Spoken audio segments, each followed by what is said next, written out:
This is 5-Minute Feng Shui Podcast Episode 105, The Clean, Dirty Paradigm. Welcome to the 5-Minute Feng Shui Podcast, where each week I talk about how to move energy and make money. You'll learn how to create a prosperous home and an abundant life using classical Chinese Feng Shui. I'm your host, Katie Weber, publisher of the Red Lotus Letter, Feng Shui Easing for Wealth. Each week, I'll cover Feng Shui topics that can help you improve your life, share inspiring stories, and always end with 3 easy-to-implement Feng Shui tips that you can put to work right away, and usually in about 5 minutes. Now let's get started on the 5 minutes that could change your life.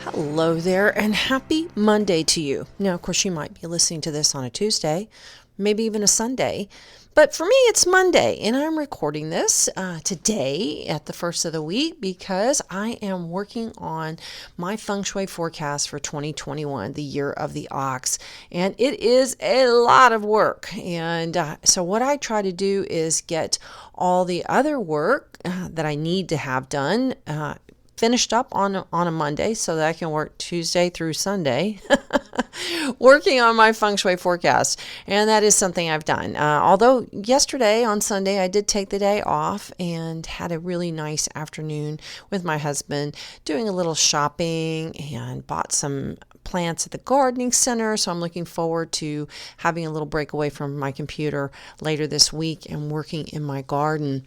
Hope you're finding something to do that is enjoyable for you, because that is so important in our day-to-day living, especially here we are in this pandemic. And I hope you're coping well.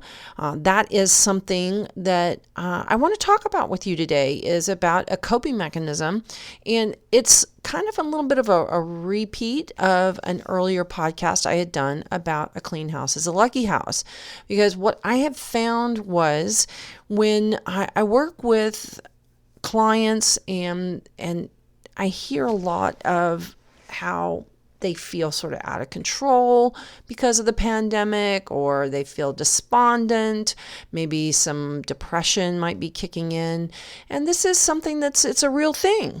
And so I want to talk about what you can do around your house to feel like you have some kind of control and some optimism again, and just to talk about how you can get your house to feel better so you feel better. Because I think that we are absolutely an extension of each other. I'm an extension of my house. My house is an extension of me. And I'm going to talk a little bit more about that in a moment. But I want to talk about, I'd like to read to you from a very special listener. Hope she's still listening. She had written me some time ago, but I thought her comment was so pertinent to today. She wrote a very lengthy comment to me, which I so appreciated. It really means a lot to me when I hear from you, and when I see your reviews on iTunes or your emails that you send to me. It means the world, and it helps to know that what you're listening to in this podcast is helpful.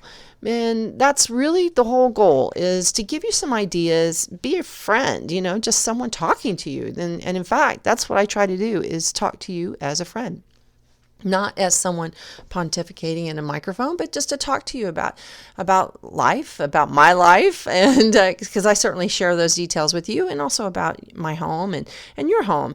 And I find that connection just is so meaningful to me. So let me tell you who I heard from, and her name is Lucy, and she's from Southwest England, and she wrote, "It's Monday morning, and I know it's going to be a good week, whatever happens. This time 2 weeks ago, I discovered your podcast through searching on Spotify.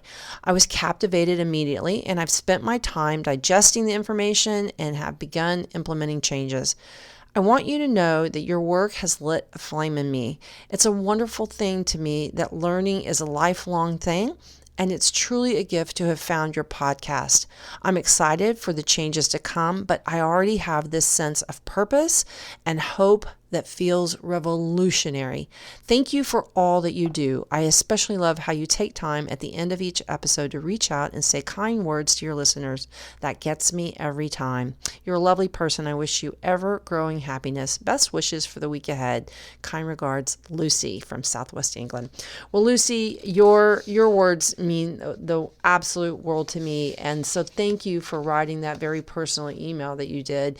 And there was more detail that she had shared in it.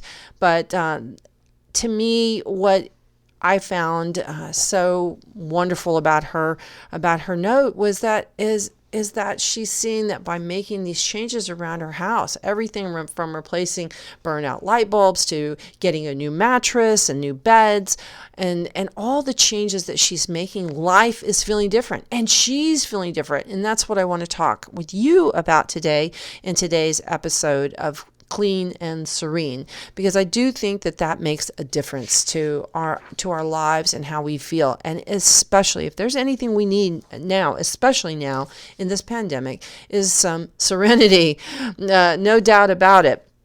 We all need a little bit of calm from the chaos that's going on outside of our walls, but in the same time, we need to feel like this is a space inside our four walls that we can manage and that we can feel successful at. Because when we see our nice, clean home, I don't know about you, but when I walk in after the housekeeper's been here, I just... It just makes me feel so good. I feel like there's so much possibility and potential when I am in a clean home. Now, I also do a lot of projects around my house, and I clean in between and every day. So let's get to talking about that. Because in the last month in my private Facebook group page, and I do hope that, that is coming up again, and I close that page. I open it up every year with my forecast. You can join the Facebook page when you buy my gold level forecast each year, and we put you in there, and you can ask questions. We talk and share, and everything from weight to funny things that are going on with our cats, and feng shui. Lots and lots of feng shui. So when the forecast opens up again, and that is coming up here in the next month or so, definitely join. It's a great group of people, super welcoming, very, very positive, and full of givers. And that's what's so beautiful about them. But it's then this past month, one of the things that we do is we look at the energy that's coming in the month, and I look at that, and I look at how we can make it better. So in this past month, one of the things that we did was a 21-day cleaning challenge in my Facebook group. Now, I don't just organize the challenge, I also do it too. So I show my before and after photos around my house and the progress that I've made as well. And what's fun about this challenge is that everyone is doing it together, but they're doing it in their own way.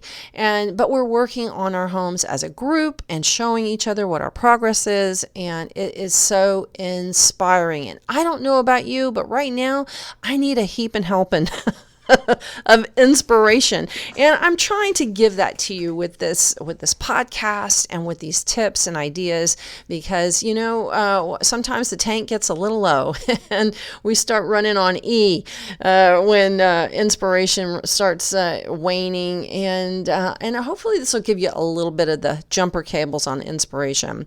Now, one of the things that I loved about this challenge is how we're doing little and big projects all around our house. And we do this. I do this challenge. Like I said, we tackled it too. And what's great about it, though, was how great we felt. And it gave me that hopeful feeling. And this is the purpose of this podcast today, is to give you a hopeful feeling and to talk about how important cleaning is and what you're doing around your house. Because your house really, when your house looks good and feels good and works and is organized and decluttered, you feel good. I know I do. And it also makes, when there are problems, it makes it easier to manage those problems. When I don't look around and I go, oh, this has happened and that's a mess over there. I don't know, but that's how I feel. To me, in my perspective, all the attention on my home felt like self-care. That's because I think you're one with your home. And so this is what I want you to think about working on your home and cleaning it and organizing it and doing repairs, is that it is taking care of you. And Lord knows what do we need now during this pandemic, and to keep doing, because we've got to stay strong. We have to stay committed to ourselves, our home, our family, our communities, to keep going through this. We're going to get past it. It's going to go away, and we're going to have a vaccine, but we got to stay strong, but we've got to bring all those tools to our home to help us keep our strength up and to keep our optimism up and keep ourselves feeling good and taken care of and loved. When I show my house love, I feel like I'm showing myself love. Now, we're going to be talking about regular cleaning and also regular deep cleaning. It's when your home doesn't get that kind of attention, life kind of feels like a bottle of soda pop, without the fizz. And if you've ever had flat soda, it's no fun. It's not. It's all that sparkle and tingle in your mouth that makes soda fun. And that's what happens in your home. If you don't see progress going on, you don't see pretty things happening, the shrub over there by the back door is dying, it just saps your energy. It just drains your energy. And negative energy, this is another thing. When we have a home that needs to be cleaned, we have a home that's covered in a film of negative energy. That's because dust and grime and that ick that's coating the windows it holds energy, old, dead, dirty, grimy energy. And so by doing some work and some loving attention that comes with rubber gloves, your home is going to be happy. And speaking of rubber gloves, I even showed how I have water stains. It's from sediment, from calcification in the water where I live, and it had created these rings in my bathroom, and it was really icky because this water ring looked like a stain. So even when the house or the toilet would be cleaned, it looked dirty. This is an important thing to understand, is when something is clean but it looks dirty, your mind and your feeling attached to that is going to be, it's dirty. It's not going to go, oh, that's clean, but it's got a stain. It's sort of like when you get a shirt out of the wash and you still have an oil stain on it. That is, you look at it and you go, it's a clean shirt, just came out of the dryer, and I know it's been through the wash, but you see that stain and it registers dirty. This is what's important to understand about working and tackling on another layer, not just the surface dust, that kind of thing, but getting in there. And this is what I did. I took a picture of before and after of my toilet. I put on my heavy duty rubber gloves and I got a pumice stone, and I went in after that toilet. Yep, that's right. I clean my own toilets. I have a housekeeper who does that, but I'm not going to ask her to get in there with a pumice stone and take all those hard water stains out. I did that. And now we have a toilet that when it's clean, it actually looks clean. So think about things around your house that are they clean? Do they look clean, or are they clean dirty? This is what I call that paradigm of clean dirty. And it's so important that we not only have a house that is clean, but it looks clean too. It's like that shirt, it's not until you get that grease stain out. And I will tell you, my husband is the man when it comes to getting out oil stains and laundry. He puts Dawn on a Dawn dishwashing liquid on an oil stain and just works it in there with his finger. He doesn't just drop it on and let it go. He's like, no. He gets in there and he will get set in oil stains out by just working it. And it's amazing. It works. It comes out. All right, so let's talk about another part of your home, and that's tolerations. When you have a home that you tolerate, that is a life that is based on tolerability. You don't want to tolerate life. You want to live life. You want to enjoy life. You want to feel life. You don't want to tolerate it. That is just, that's a miserable situation. And the same thing is true with tolerations around your home. So let me give you an example. 2 years ago, we installed a dimmer switch in our kitchen. We have a pendant light over the island, and it constantly flickered. And it would give me a headache in the kitchen. And I spent, when we were renovating our house 2 years ago, not complete renovation, but like a cosmetic one. We're working on the kitchen. That's next year. That's going to get renovated. I picked out this pendant light and I spent more for it because I really liked it. And I said, I want to splurge here because I like this pendant a lot and it would look so good in this kitchen. And so I bought this pendant. We put in the light switch and the darn thing flickered. And it did. It gave me a headache. I thought I was going to have a seizure if I kept working at the island.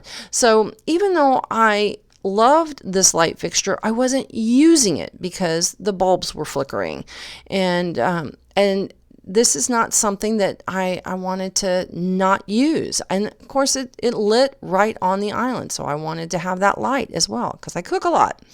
Well, today or last week actually, we had replaced the flickering kitchen dimmer switch and put a new one in there, and also another one that wasn't working right in the dining room. So here we had these two expensive dimmer switches that didn't work properly, and neither one of them were doing what they needed to do. So we actually called our electrician, who we love, and had him replace them. And the guy who did a lot of our renovations 2 years ago, his father-in-law was an electrician, and he just wanted to drink coffee and talk. He didn't really want to do the work.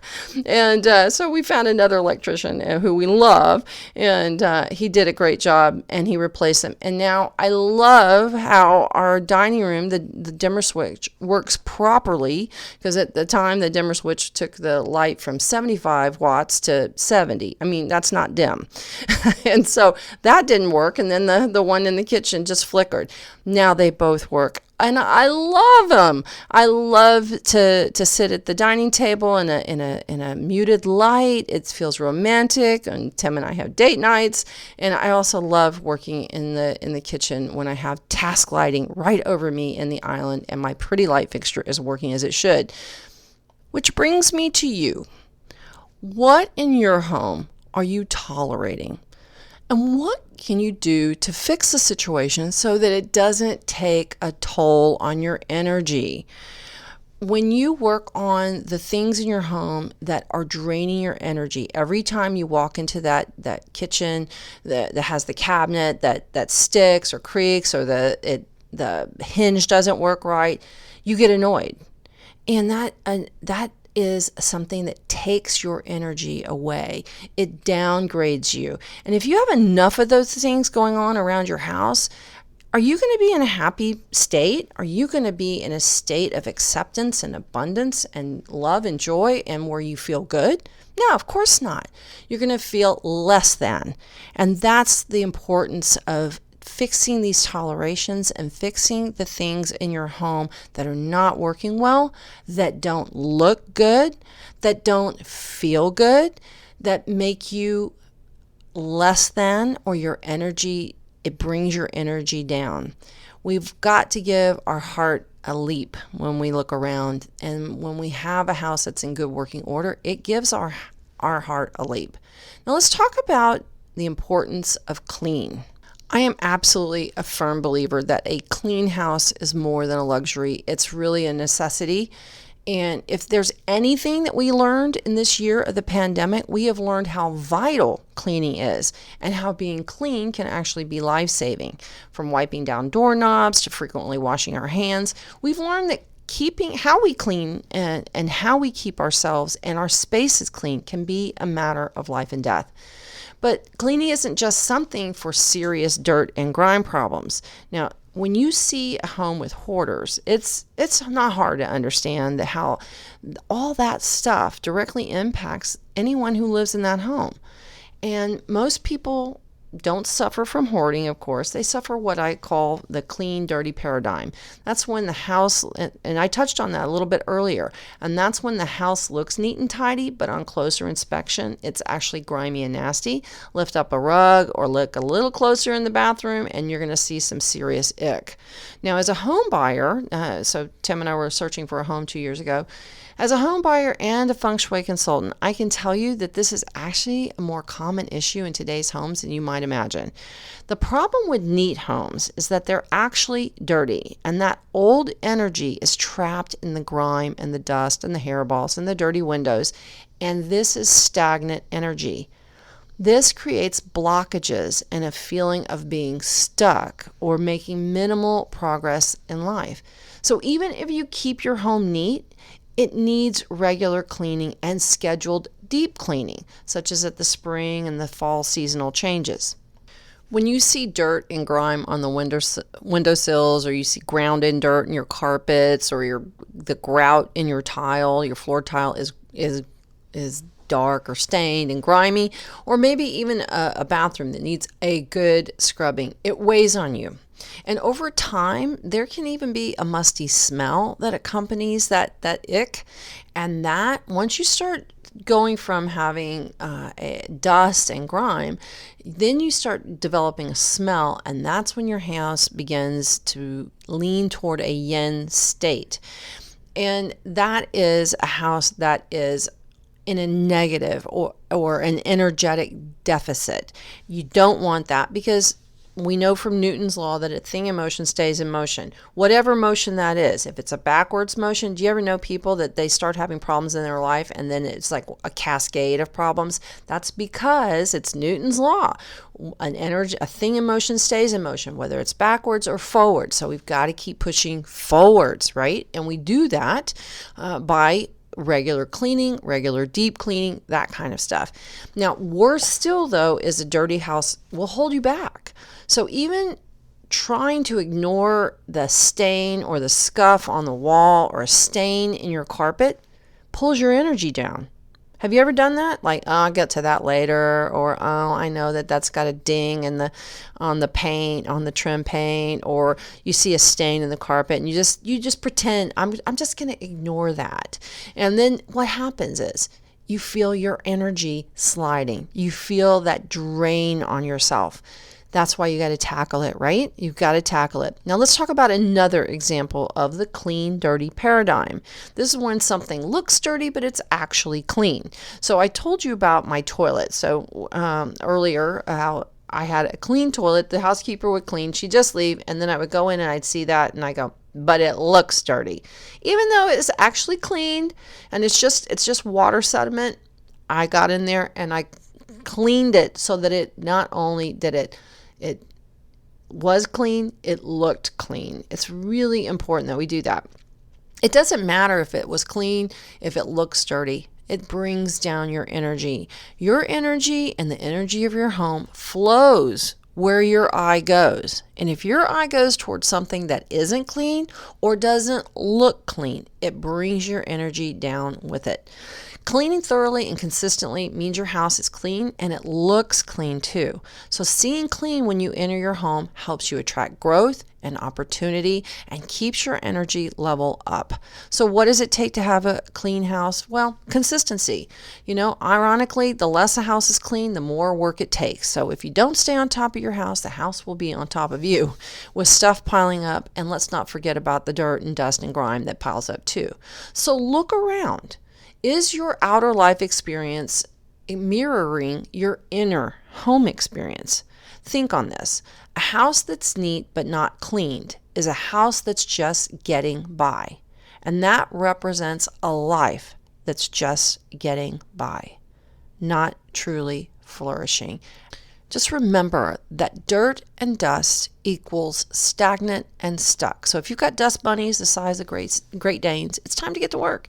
And even if you don't, it pays to live in a clean house for what it pays you in comfort, relaxation, and your energy level and how you feel each day. And especially so in these difficult times of the pandemic when all kinds of crazy is going on outside our four walls. We need the calm and the serenity that comes with clean, the serene clean, right? I mean, is there anything that feels as good as a just cleaned home? I think not.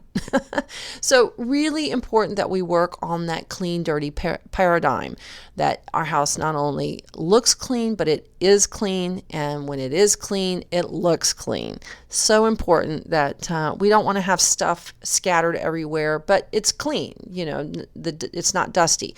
Clean also means clean visually. We want to have a space that where we're not overwhelmed with visual clutter, because when we have too much visual clutter, it creates anxiety. And that is the one emotion that we have got to really keep under control now with the pandemic, especially because there's a lot of anxiety. We've got a national election going on here in America.